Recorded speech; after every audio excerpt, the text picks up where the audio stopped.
Bradley Playhouse is a community theater down in Connecticut where I'm from, and they put on a couple of productions a year, and they usually have a big musical in the summer, so I've done a few shows with them.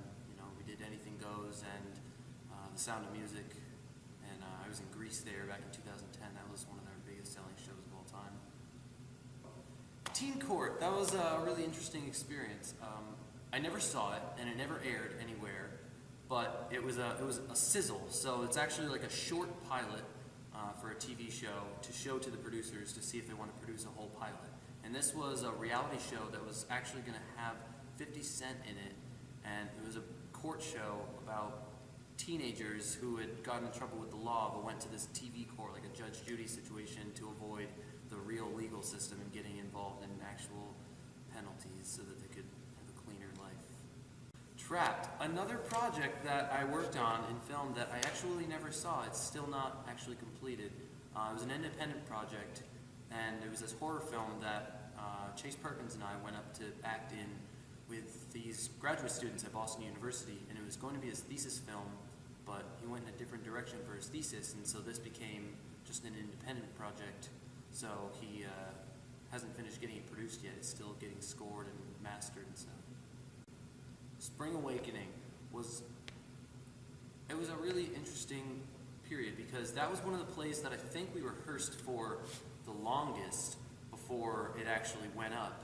So we were running the whole show for a few weeks before we even opened. So it ended up being a really, really tight performance musically. We had a rock band in the studio theater that just about tore down the house. And Morgan Murphy is, he's sort of a rock star, film, television, and just a jack of all trades kind of guy himself. So he's a really energetic person to work with. So he just really fueled that project up, and it was a really hot ticket.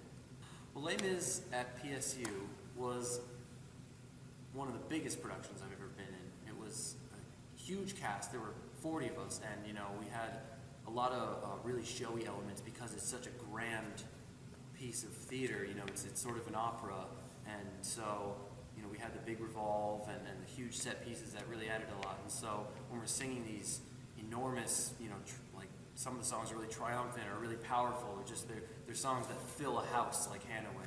And so having sort of a big production aspect to it was great. And then Sharon is really good at finding the intimacy in things too, because she's a very emotional director.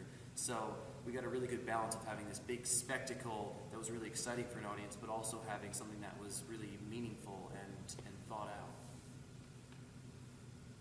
Funny thing happened on the way to the forum was my last PSU production that I got to act in actually, and that was really fun. I auditioned for that one specifically because I love that musical. It's my favorite musical comedy, and I think that it's just a absolutely uproarious show. It's sort of just fun for everybody. I think that it pokes so much fun at so many different people that it doesn't offend anyone, and it's such a light-hearted show. Even at the most dramatic points in it, there's no real fear of anything actually bad happening to any of the characters. Building something that I'm going to use in a play in that way, building a set that I'm going to act on, or building a prop that I'm going to use is really nice because I know every detail of it, and I know every piece. I know that it's built the way I want it to work and the way that I think that it should go, and I know that it's something I trust. And so for Dracula specifically, building this bone throne, as we called it, with a sword that came out of the back, was really fun because I was really, really invested in making it look good and work well because I was the one going to be acting with it, so I wanted it to be scary, and so it was sort of a special connection with that, and so it was nice to practice my skills on something that I was really focused on